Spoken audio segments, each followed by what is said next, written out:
Señoras, señores, buenas noches. Bienvenidos a una nueva entrega de 3356. Hoy es el martes 14 de agosto. Son las 8:03. Arranca 3356.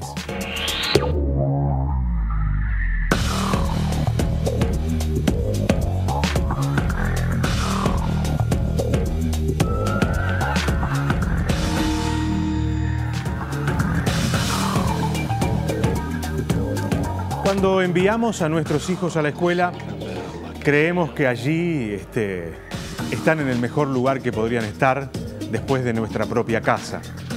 ¿Cómo se está desarrollando el ambiente escolar en estos tiempos? ¿Cuánta violencia hay desplegada dentro de las aulas, dentro de los centros de estudios? Este va a ser el tema de esta edición de 3356 y presentamos este asunto con un par de informes.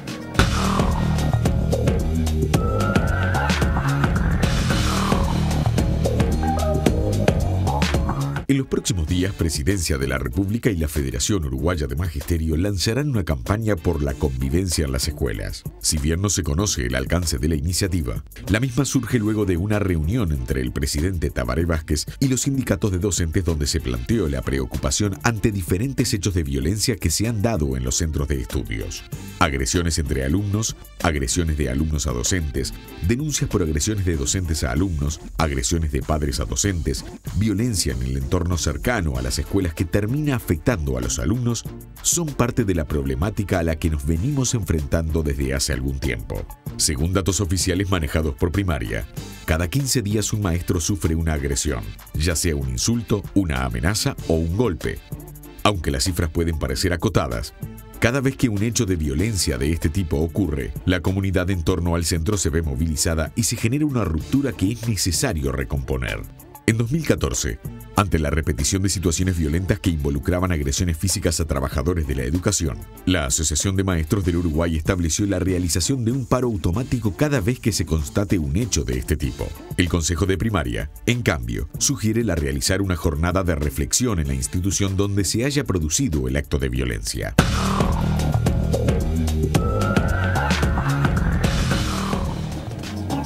Las agresiones de los padres a los docentes son el emergente, da la sensación de un problema que es aún más grande, aún más complejo. Pero no solamente estos son los únicos episodios de violencia que se dan en los centros de enseñanza. Probablemente sean sí los que más repercusión a nivel de la opinión pública tienen, pero no son los únicos.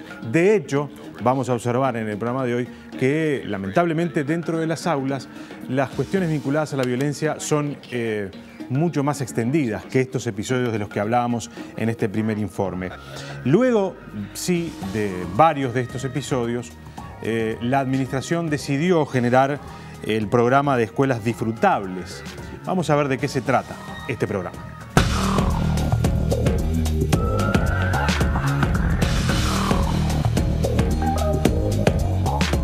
En agosto de 2017, una agresión a una maestra y a la directora de la escuela número 251 en el barrio Conciliación concitó toda la atención. La agresora fue una madre de 6 hijos que luego de insultar y atacar con violencia física a las docentes, huyó trepando la reja del recreo para escapar de la policía y fue posteriormente procesada con prisión.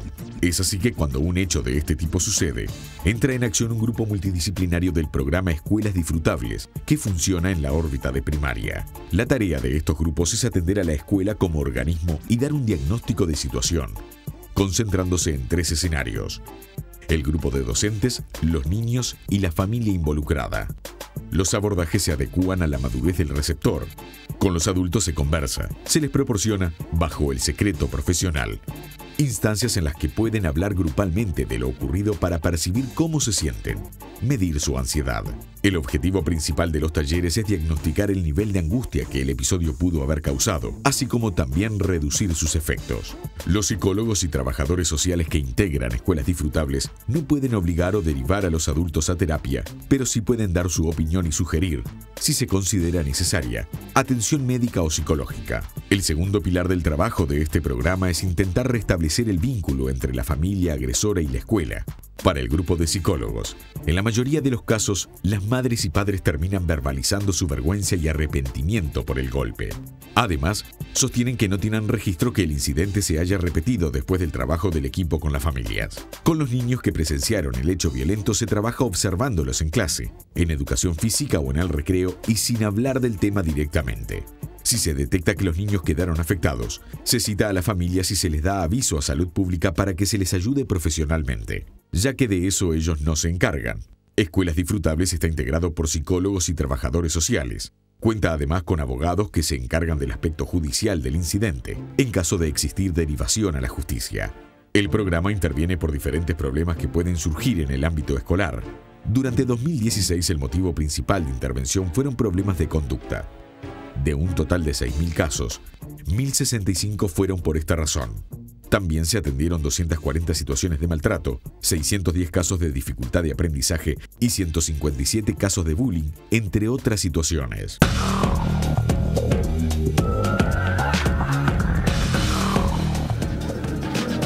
Quedó presentado el tema, señores. Va a ser el tema de esta noche aquí en 3356. @3356TNU es nuestro Twitter. Allí pueden volcar sus opiniones, quizás algunas experiencias personales que podamos nosotros compartir con nuestros invitados en el transcurso del programa. En el próximo bloque, Ana Everett es la directora del programa de Escuelas Disfrutables. Será nuestra primera entrevistada. Hacemos una pausa y ya venimos.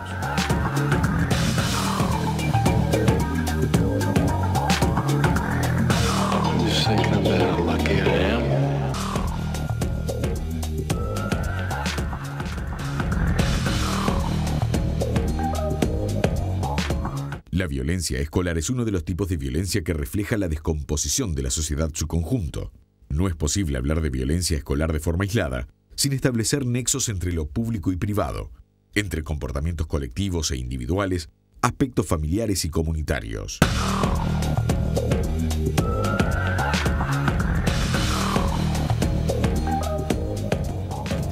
Volvemos, señores. Es un gusto recibir a Ana Everett, que es directora del programa de Escuelas Disfrutables. Ana, gracias por acompañarnos esta noche. Encantada y muchas gracias por invitarme. Veíamos nosotros en los informes, al comienzo, yo diría uno de los asuntos vinculados a la violencia y a la convivencia en los centros escolares que de alguna manera tienen más repercusión pública, que por diversos motivos, pero entre otros que hay un protocolo establecido por los trabajadores que ante un episodio de este tipo hay un paro. Eso genera, por lo tanto, una visibilidad muy importante para el resto de la sociedad.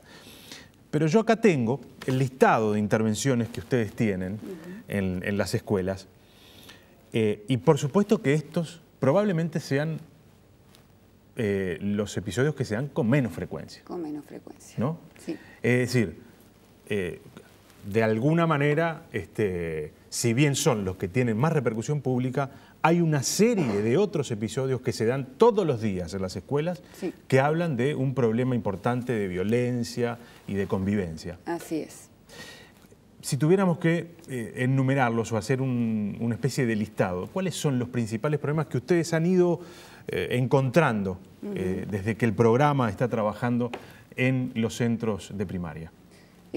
Bueno, primero decir que ya existe un estudio, ¿verdad?, hecho por UNICEF desde el año 2017, en donde la mayoría de los niños, un porcentaje altísimo de niños, son educados con pautas de crianza que tienen contenidos de violencia, ya sea psicológica, ya sea maltrato verbal o ya sea maltrato físico.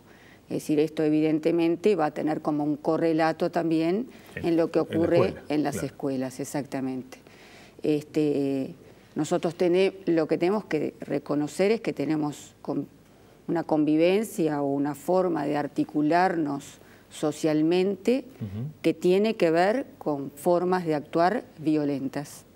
Sí, sí. Y eso de alguna manera se percibe también en las escuelas. Las distintas categorías que nosotros trabajamos, si de repente es bien importante explicar cómo trabaja el programa al respecto, ¿no? Sí. Explicar que el programa tiene 190 técnicos, Los 190 técnicos son trabajadores sociales y psicólogos que trabajan en todas las escuelas del país. Esto no quiere decir que las puedan atender todas. Claro.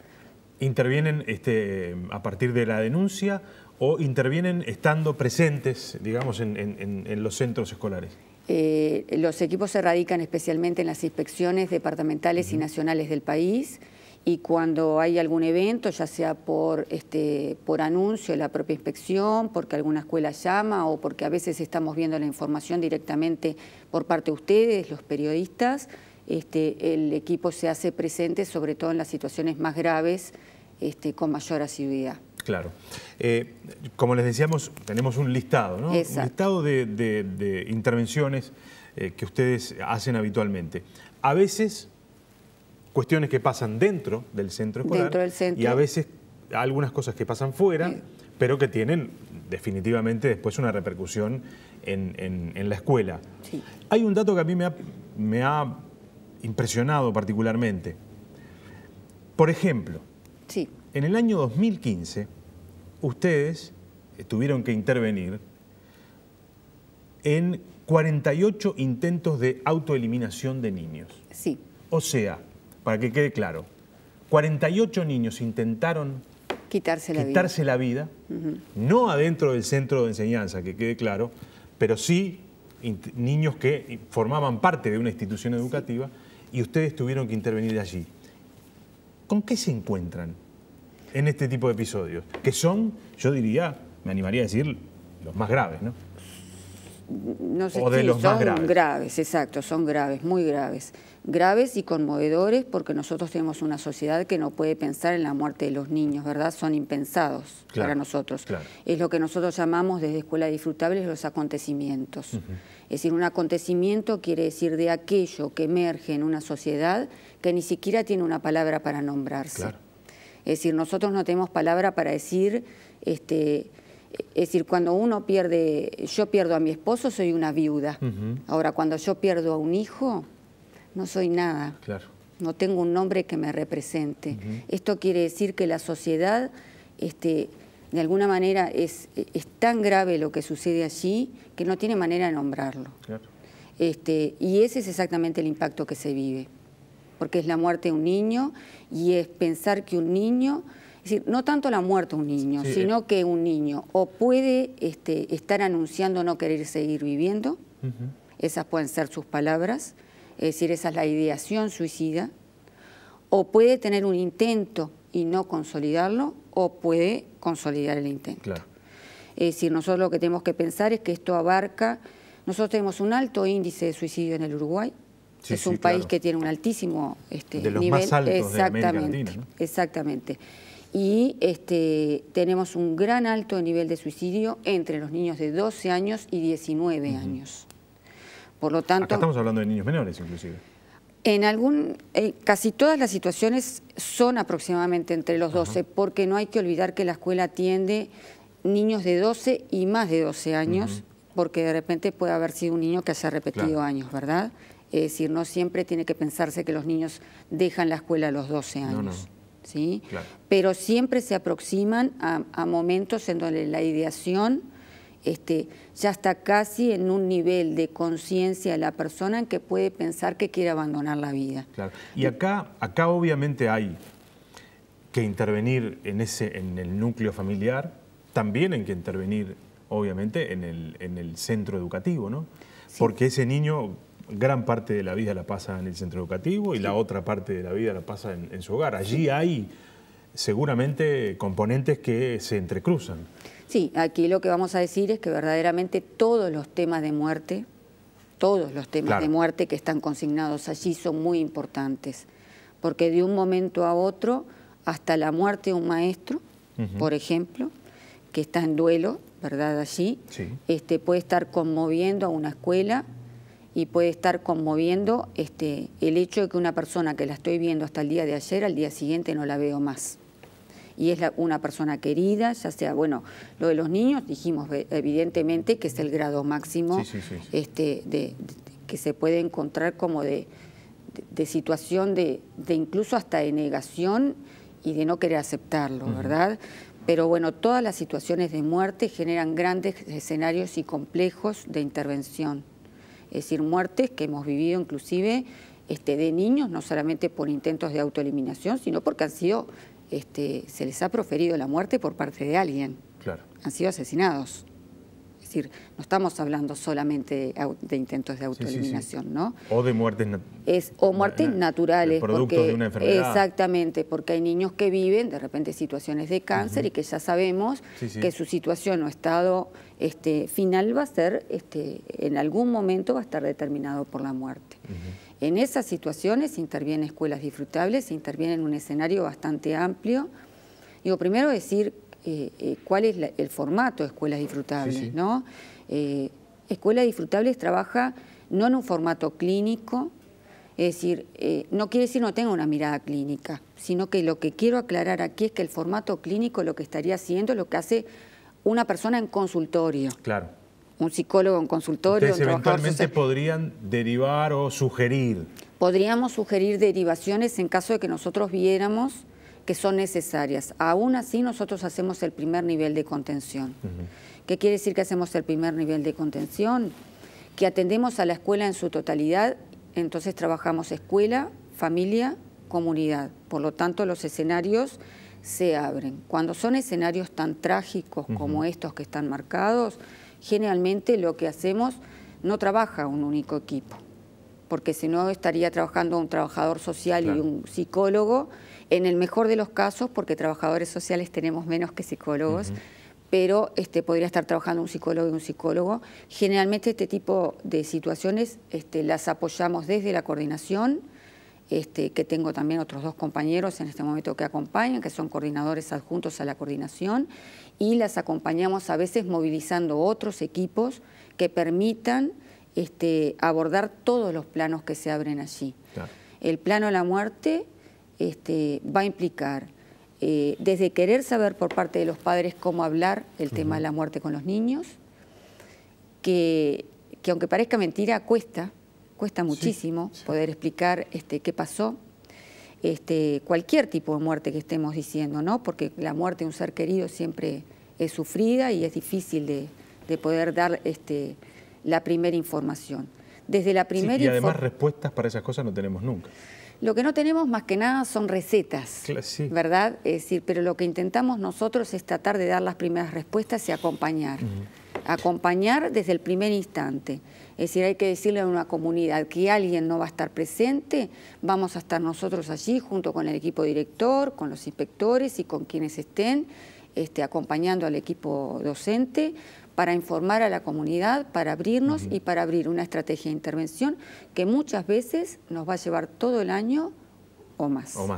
Después, obviamente, voy a dejar específicamente para el último tramo de la conversación contigo, Ana, lo que aparecía en el informe al comienzo, que de alguna manera es lo más espectacular, por lo que ya comentamos, y además va a haber una segunda mesa en la cual ese tema va a estar muy presente. Por eso quería yo concentrarme en otros temas. Por ejemplo, quiero decir que además 48 y 32, que son cifras de 2015 y 2016, intentos de autoeliminación en niños, no es la cifra más alta que ustedes tienen registrada. No. Cosa que me asusta aún más, quiero decir. Sí, bueno, esto lo voy a contar como muy cómico, porque en realidad hemos llegado a un guarismo de 68 niños en algún año y ha parecido como que los 68 niños se autoeliminan dentro de las escuelas. Lo primero, aclarar que no ha habido ninguna constatación de autoeliminación ni intento. Sí, no, intentos no. Cuando hay niños con problemas de conducta, porque esto sí es interesante decirlo, aparecen situaciones de riesgo de vida de los niños. Claro.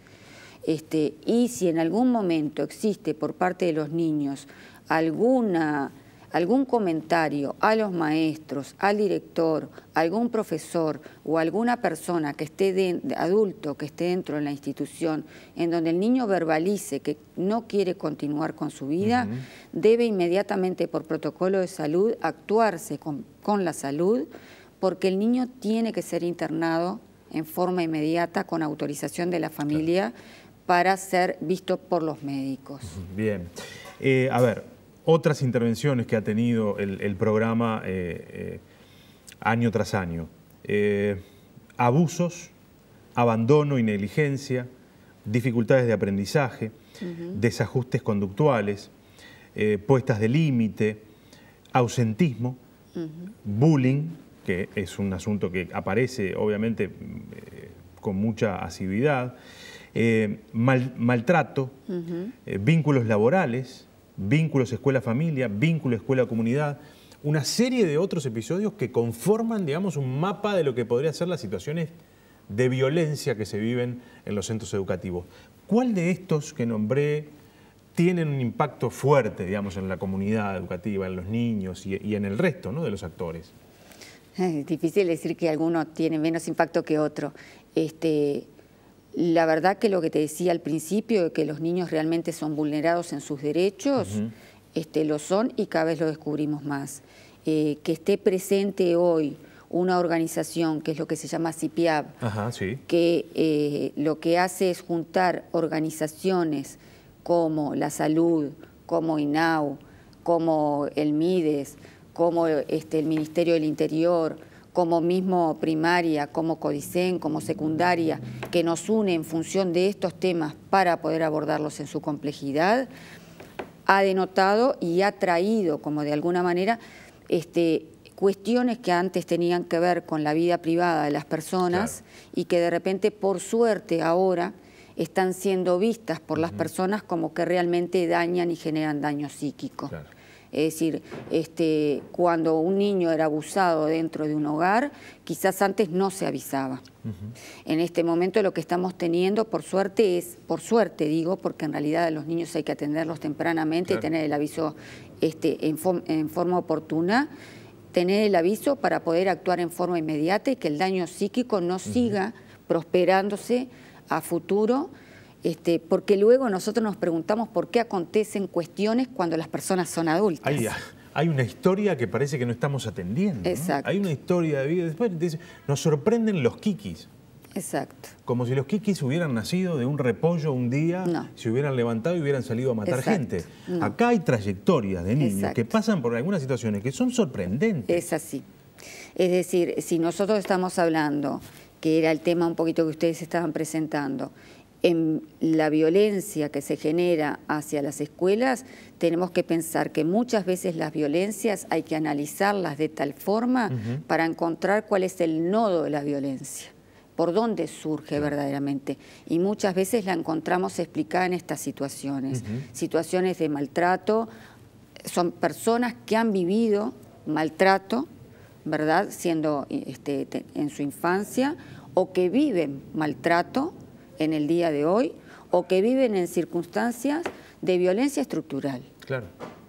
Cuando hablo de violencia estructural, quiero decir, por ejemplo, su familia, su entorno, o violencia de género, ¿verdad? Bueno. Es decir, me estoy refiriendo a la violencia cultural, a la violencia étnica, a la violencia social, por falta de solucionar sus necesidades básicas o tener necesidades básicas insatisfechas, por cómo se vive, es decir, lo cual no quita, es decir, no quiero poner únicamente ni focalizar únicamente la mirada en algún sector poblacional, ¿no? Claro. Creo que todos tenemos, quizás en el acervo de la vida, muchas personas van a poder encontrar algún tipo de violencia estructural. Claro. Ana, por último, nos quedan 2 minutitos. ¿Cómo interviene el programa cuando la violencia se da, digamos, institucionalmente? Es decir, cuando es el adulto dentro de la escuela que ejerce violencia con el niño que es integrante de esa comunidad. Sí, es bien complicado. Porque hay. Sí. Es decir, gente violenta hay en todas partes, y eso no lo vamos a negar, y en todos los colectivos. Igual confío en que la escuela siempre es un lugar que detenta poca violencia en el entorno. Todos confiar en eso. Queremos confiar que detenta poca violencia en el entorno interno, y que por suerte da posibilidades a los niños a tener como la devolución del niño a la sociedad en condiciones que pueda restituirse, tener condiciones de confianza y condiciones de reversión social y de destino. Es decir, lo que yo confío en que verdaderamente la escuela es genera un contradestino a los niños que tienen esto de lo que estábamos hablando. Por otro lado, sí, es verdad, en algunas situaciones puede acontecer que haya violencia por parte de algún adulto dentro de la escuela. En ese caso, obviamente, existen canales que ya tienen que ver con protocolos que tú te estabas refiriendo, que son más referidos a la investigación interna administrativa, y muchas veces existe denuncia, como cualquier ciudadano, de la existencia de de haber sido violento con un niño por parte de un adulto de la institución, directamente denunciándolo a la policía y al poder judicial. Sí, o administrativamente como corresponda. Es decir, pero digamos, y luego interviene ahí también nosotros debemos intervenir. Lo que nosotros sí, como somos parte de la institución, en el momento en que se gesta la investigación administrativa, si bien tenemos la intervención de los inspectores en ese momento y si vemos algún niño que tuviera riesgo de daño, estamos aconsejando por medio de lo que pueda hacer la salud tenga su atención, hay un tiempo que tenemos que tener de retiro para que la investigación que se desarrolla tenga la transparencia necesaria. Luego el tiempo me dirá si esto lo tengo que cambiar, ¿no? Porque si esto se demora mucho y demora un mes o demora 2 meses, nosotros tenemos que pensar en trabajar en la medición del daño y poder trabajar con los niños igual. De todas formas, esto no nos ha ocurrido aún. En general, cuando ocurre que hay un adulto que hace algo contra un niño dentro de la institución escolar, las investigaciones de urgencia son de urgencia, demoran 48 horas, demora poco tiempo en poder enterarse de que verdaderamente sucedió y se recompone al equipo con la valoración del daño y ya se recompone para poder trabajar con los niños, hacer las derivaciones correspondientes en caso de que se detente, que se vea algún riesgo del punto de vista psíquico y se comienzan a generar las relaciones interinstitucionales necesarias para que los niños puedan tener la atención, ¿no? No solamente se trabaja con los niños, se trabaja también con las familias, como habíamos visto en el caso de muerte, es decir, siempre vemos las situaciones en situaciones o con mirada compleja. Si nosotros no pensamos que el problema esté solo en el niño, sino en cómo lo trabajamos con el niño, con la escuela y con la comunidad que lo rodea. Si no estamos trabajando en redes, trabajando con los padres y trabajando en conjunto con otros, nosotros solos no vamos a poder. Sí, y no estamos mirando el fenómeno en su complejidad. En su complejidad, ¿no? Ana Everett es directora del programa Escuelas Disfrutables. Gracias por habernos acompañado. Muchas gracias a ustedes por invitarnos. Señores, hacemos una pausa. En el próximo bloque, Daisy Iglesias, que es secretaria general de ADEMU Montevideo, y Pablo Galliani, que es consejero de Educación Inicial y Primaria, nos van a acompañar para seguir conversando de este tema.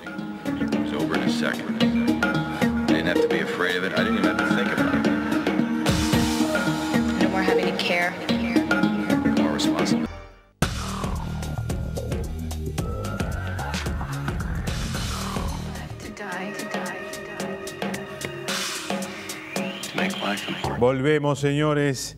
Es un gusto recibir a Daisy Iglesias, que es secretaria general de ADEMU Montevideo. Daisy, buenas noches a usted y a su audiencia. Un gusto. Pablo Galliani, consejero de Educación Inicial y Primaria. Buenas noches. Electo por los docentes. Gracias por acompañarnos. Bueno, ustedes vieron que en el bloque anterior intentamos corrernos un poquito de lo que yo digo es lo más espectacular de los asuntos vinculados a la violencia en los centros de educación primaria, porque son aquellos que tienen más difusión pública, los que desatan medidas por parte de los trabajadores y de alguna manera entonces llegan con más facilidad a la opinión pública. Hay algunos otros, que nosotros los conversábamos con Ana, que están como más escondidos. Pero hay un problema que es cierto, que existe, y es la violencia que maestros, directores y también algunos padres o algunos niños han sufrido o sufren en los centros educativos. Una primera mirada de esto que ocurre y que probablemente sea el emergente de un asunto más complejo, ¿no? La realidad es mucho más complicada que lo que uno pueda esquematizar o sintetizar brevemente en palabras. Yo podría decirles que en infinidad de situaciones que no tienen que ver solo con el golpe que un maestro pueda recibir, porque hay algunos golpes de los cuales nadie se entera. Sí, sí. Y son los golpes que dan los niños a los maestros. hubo una semana en la cual me preguntaban por un supuesto golpe que no era supuesto, era tal, de un niño hacia una maestra, y yo decía, sí, pero miren que en el día de hoy hubo 3. Y para quitarle el cabello de la mano a un niño, el cabello de una subdirectora de escuela, hubo que hacer un gran esfuerzo. Por tanto, hay múltiples situaciones de violencia, y lo que yo voy a decir lo digo desde el lugar sindical, y creo recoger un sentimiento muy generalizado. Hay una enorme soledad para hacer frente a todo este tipo de situaciones. Cuando dice soledad, soledad de los del maestro, sí, del maestro. Sí, del maestro, y muchas veces de la institución. Ese es el primer elemento. El segundo es algo que conversábamos con usted antes de salir al aire, y tiene que ver con lo que no se mira. Se habla mucho de la niñez, pero hay muchos aspectos que no se miran, y yo deseo, después que el consejero exponga, para no hacer un uso monopólico de la palabra o desmedido, hablar de un tema que hablamos con el presidente y que se lo planteamos como sindicato, y que va a haber alguna actividad de ADEMU Montevideo con el Ministerio de Salud, que es, yo diría, hoy es el fenómeno más notorio que está afectando la mirada de muchos docentes y de muchos actores institucionales, que tiene que ver con crisis de impulsividad, de ansiedad o de violencia que presentan ciertos niños, mucho más frecuente que lo que uno supone. Claro. Así que situación complicadísima. Consejero, están solos los maestros, dice Daisy, y ahí hay un problema, ¿no? Si la institución no está atrás, si los organismos, las agencias del Estado no apoyan, no dan un espaldarazo, es difícil. En realidad estamos en un momento diferente al momento en el cual efectivamente los docentes estaban solos. Yo creo que hubo un momento de la historia de este país donde la única presencia del Estado y la única presencia de la posibilidad de sentirse ciudadano cuidado por alguien fue la escuela pública, no hace tantos años.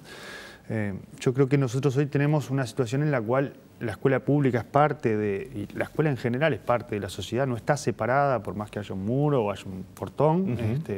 Los fenómenos que acontecen dentro de la escuela son los mismos que se dan en la sociedad, y lo que sucede en la sociedad, y yo creo que esto es algo que a veces nos cuesta enunciar, es que en realidad cada vez la sociedad tolera menos grados de violencia. Es decir, no es que la sociedad esté más violenta, o eso sería otro debate, sino que cada vez hay menos tolerancia a situaciones de violencia de las más diversas, digamos, de la que tiene que ver con lo económico, de la que tiene que ver con la exclusión social, de la que tiene que ver con la violencia física, con la violencia psicológica. Y de hecho, como que toda la estadística está acompañando eso, digamos. Si uno mira lo que sucede en el CIPIAB, que es el sistema de protección de infancia frente a la violencia, el abuso, el maltrato, en realidad el primer año del CIPIAB, que fue el 2011, había 800 situaciones en todo el país. Y bueno, dice, bueno, 800 situaciones es algo... y parecería no ser... que no es problemático. El año pasado llegamos a 3.200. Entonces uno dice, bueno, en 5 años creció la cantidad de episodios de abuso, de maltrato, o en realidad lo que hay es cada vez menos tolerancia y más respuesta de las instituciones frente a esa situación. De esas denuncias, digamos, la mitad tienen que ver con el sistema educativo, es decir, con que el sistema educativo sigue siendo un factor de protección para niños, niñas y adolescentes, y por lo tanto es el lugar donde esto estalla. Digamos, no, es muy difícil que estalle o que se visualice una situación de violencia en la infancia o la adolescencia si no están participando o ejerciendo sus derechos en el sistema educativo o en el sistema de salud. No hay manera de detectarlo. En la medida que adentro de la escuela pública están todos, aparecen todos estos problemas. Yo creo que allí lo que hay es, además, una serie de políticas que cada vez corren un poquito más el umbral de violencia que toleramos, digamos. Esto además está bastante estudiado, digamos, la historia de la humanidad desde que inventó la infancia, ya por el siglo XII, ha pasado por diferentes formas de ir encontrando la infancia. La última es, bueno, no puede haber violencia hacia la infancia, y tiene que ver con la Convención de los Derechos del Niño del 89, y todavía estamos teniendo estas dificultades. Después hay otra cuestión que hay que ser muy claros, que es que nosotros todavía tenemos en el entorno un 18% de gurises que nacen por debajo de la línea de pobreza, y eso es una situación de violencia que le plantea el mundo adulto a esos niños y a esa familia, porque no les garantiza las condiciones mínimas para subsistir. Sí, igual aún en aquellos que no están dentro de ese 18%, según decía Ana, hay algunas cuestiones vinculadas a la violencia estructural que nos atraviesan. Tiene que ver la violencia de género, tiene que ver relaciones familiares que no están basadas en la cultura de paz, en la convivencia, en relaciones saludables. Y además, no nos olvidemos que una de las funciones de la escuela es enseñar a tener conflictos con otros y resolverlos de forma no violenta. Por lo tanto, también es un espacio privilegiado para este trabajo, más allá de los extremos, ¿no? Vos hoy en el bloque anterior hablaban de los extremos de los intentos de autoeliminación de la infancia, o de los extremos que efectivamente son extremos y por eso trascienden, y por eso estamos todos bastante preocupados y ocupados, donde hay una agresión física a un docente, digamos.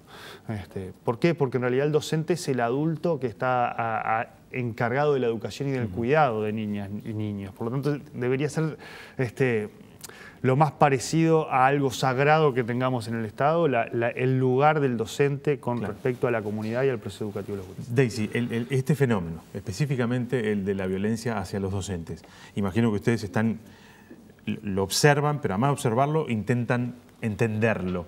Yo creo que estas mesas de debate lo que tienen de bueno es que puede haber puntos de vista diferentes. Sí. Y respecto a lo que señalaba el consejero, yo tengo un punto de vista diferente. A ver. Yo no creo que haya menos tolerancia a la violencia. Hay otras pautas de relacionamiento que para algunos se leen como más violentas o agresivas, si se quiere, y que tienen múltiples expresiones.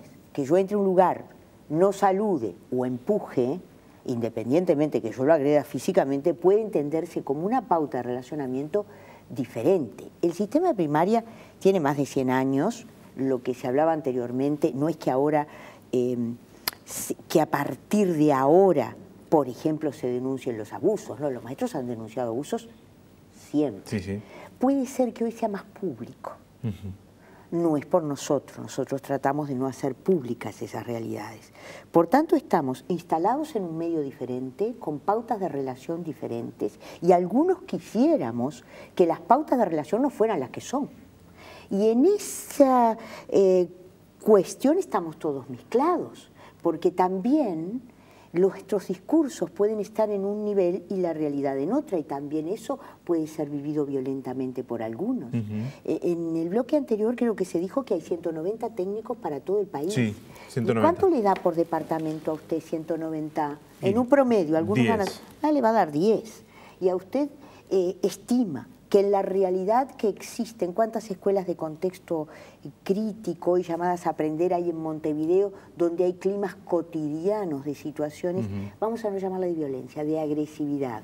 ¿Usted estima que esos 10 técnicos, que tal vez en Montevideo sean más, pueden cumplir con un conjunto de tareas amplias y abarcativas? Esa es una pregunta para el consejero, Me parece que no, pero le voy a dar la respuesta, porque consultados los maestros de Montevideo hace 3 años atrás sobre los equipos multidisciplinarios o interdisciplinarios o transdisciplinarios, no voy a hacer cuestión del debate académico, el 76% había opinado de los encuestados por nuestro sindicato que prácticamente no conocía la acción de los equipos.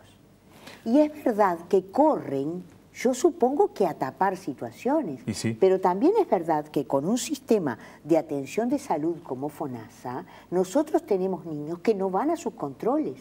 Y en muchos casos tenemos que llevarlos nosotros a sus controles psiquiátricos. Es a esa soledad cotidiana del mano a mano a la que me refería. En relación con la violencia de alguna mamá sobre un maestro, violencia física, yo desearía decir, sí, nosotros tenemos votado un paro, pero ahora hemos tratado, incluso ante los planteos públicos, de buscar otros caminos. Sí. Y hemos hablado con eso el presidente de una campaña que nos permita a nosotros, una campaña de bien público, que nos permita jerarquizar la importancia de la educación pública. Pero también habíamos hablado con el presidente en un momento anterior, porque no teníamos con quién hablarlo, y él que es médico, ¿no?, sobre estas crisis de ansiedad que están presentando los chicos, y le decíamos, doctor, usted es doctor, ¿qué es lo que pasa? En algunos casos rebotan en el piso, y es más de 1 por día en el Uruguay.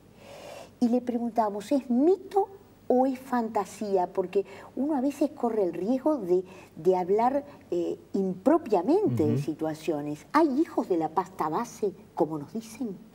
Porque nadie nos quiere hablar en público de eso. Claro, claro. Y bueno, nos derivó con el ministerio, y nos dicen en el ministerio, el subsecretario, que tenía un estudio con la Facultad de Medicina sobre adicciones de alcohol y cocaína en madres, y ahora estamos en breve, cuando pase esta instancia de rendición de cuentas, tratando de acordar con el Ministerio alguna etapa formativa en ese plano. ¿Y qué quiere decir? Que si nosotros acordamos una etapa formativa en eso es porque no hay otras opciones.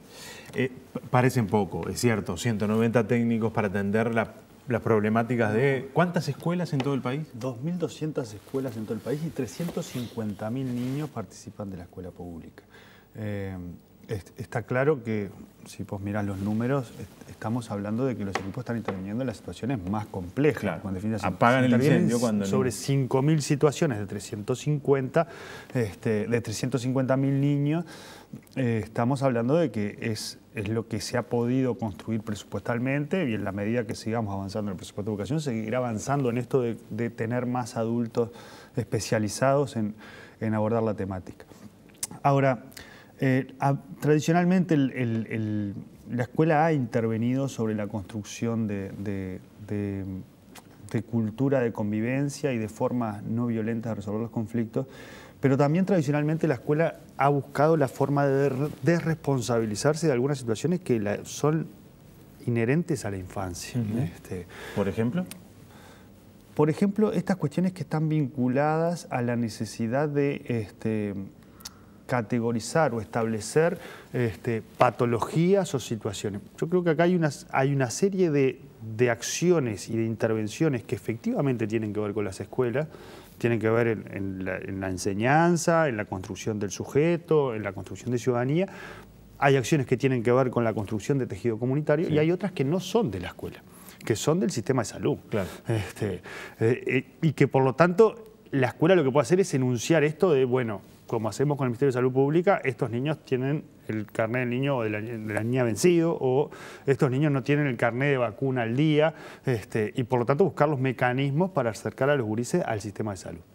Aquello de no pedirle todo a la escuela. Efectivamente, porque además efectivamente existe una matriz de política pública que está garantizando derechos que antes eran más difíciles de acceder por parte de la población y sin lugar a dudas por parte de la infancia. Y en ese sentido hay veces que hay que trabajar más con fenómenos de época que con algunas categorías que no estarían siendo por lo menos del todo correctas desde el punto de vista de lo que hay disponible de investigación científica.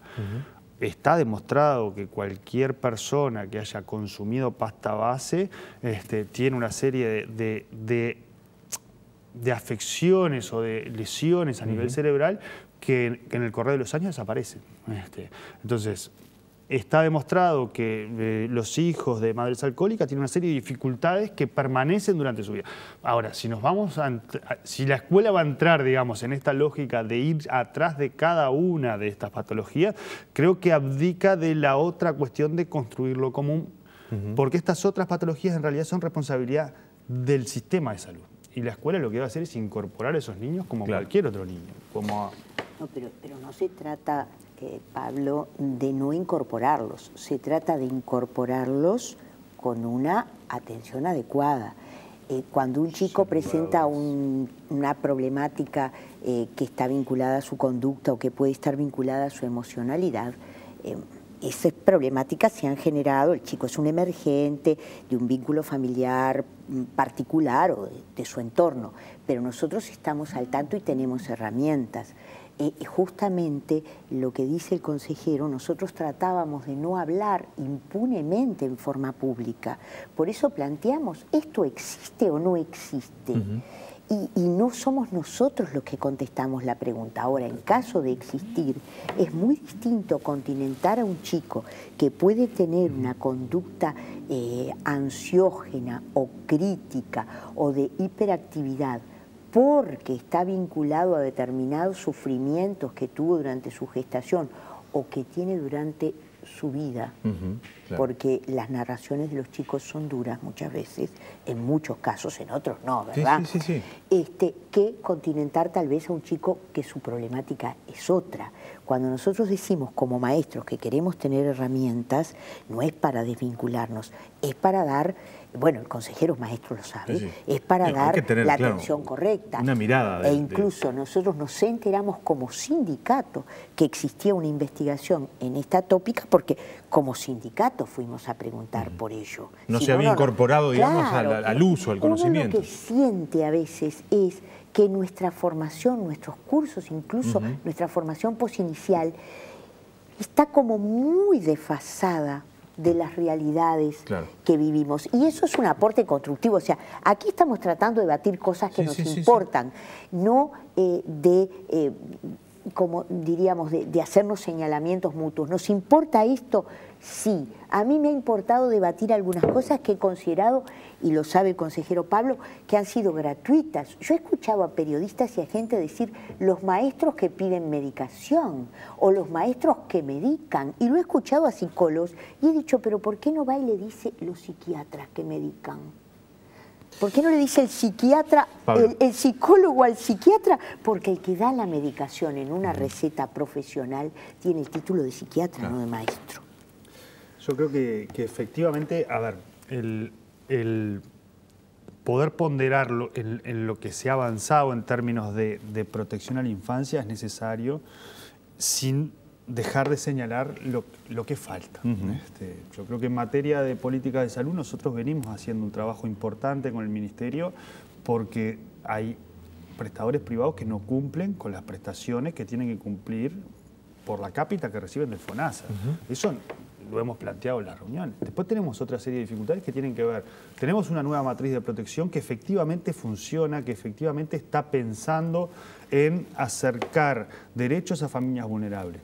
Bueno, hay una de las situaciones, capaz que la más paradigmática de agresión en una escuela, que en realidad tenía 3 o 4 equipos atrás de profesionales de la diferente matriz, de la matriz de política de protección a esa familia. Bueno, y además una situación judicial. Entonces, bueno, es que no están los recursos, es que a veces tenemos que buscar mejorar la forma en cómo se interviene y cómo se acompaña. Yo creo que sí. La otra cosa que está haciendo Uruguay, que también es nueva en términos de la cobertura, es poner el foco en la primera infancia. Es decir, Uruguay tiene, y es natural para todos, y por suerte es así, una seguridad social que indica que a los 70 años, más o menos universalmente, uno tiene derecho a tener un acceso a un recurso que le permita subsistir y terminar sus días en paz. Eso no está pensado para los niños. Uno por nacer en este país no tiene una serie de recursos económicos que le garanticen la alimentación y el acceso, y no los tiene. Y cada vez que se plantea esta discusión es un escándalo. Y bueno, ahí tenemos lo que se ha hecho en materia de extender educación en la primera infancia. Y después los números dicen que la mayor cantidad de personas pobres son niños y la menor cantidad de personas están en el otro extremo de la edad. Pero miremoslo, digamos, con esta misma óptica. ¿Cuánto estamos dispuestos a reproducir estos derechos que hay en la vida adulta en Uruguay? Básicamente porque los adultos votan y los niños no. ¿Y cuánto estamos dispuestos a seguir consolidando una matriz que garantice en un país donde nacen 44.000 niños por año? Es decir, que podemos saber hasta qué hora juegan. Para que tengan atención de salud, acceso al sistema educativo, acompañamiento de las familias que no tienen recursos, porque no tienen recursos a veces no económicos, sino tienen dificultades en el momento en que nacen los niños y hay que acompañarlos en nutrición, en prácticas de cuidado, en todo esto que es políticamente correcto, pero que después con los pies a veces deshacemos, y por ejemplo nos enteramos la semana pasada que el 52% de los padres separados no pasa pensión alimenticia. Claro. Entonces, digamos, esto configura el lugar en el cual la sociedad uruguaya tiene que dar un debate donde o continúa avanzando en matriz que proteja derechos y que por lo tanto cuide a sus profesionales, porque no va a haber nadie que quiera ir a trabajar a un lugar donde se lo violenta o se lo golpea. Sí. Tengo 30 segundos para cerrar. Yo diría que hay una enorme soledad del cuerpo magisterial y que, como se dijo aquí, las violencias son múltiples. Hoy hubo una violencia que yo sé que usted me va a decir está fuera de tema, pero yo la voy a plantear. Hoy hubo una violencia vinculada al salario docente. 0% de aumento para el año 2020, supone que hasta el 2021 no hay aumento para los maestros, salvo lo que se dé el 3.5 en el 2019. La invito a debatir en otro programa. Pero condicionado a que baje el déficit fiscal y a que los números superen el crecimiento que dijo el Ministerio de Economía. Lo debatimos después, en otro programa. Los invito a otro programa a debatir este tema. Gracias por haber acompañado. La puso al final. Gracias a usted. Yo esperaba. Hizo el gol al final. En el 2020 vemos si está el 3.5. Señores, nos vamos. Gracias por habernos acompañado. El viernes que viene a las 8 de la noche los esperamos para hacer otro 3356.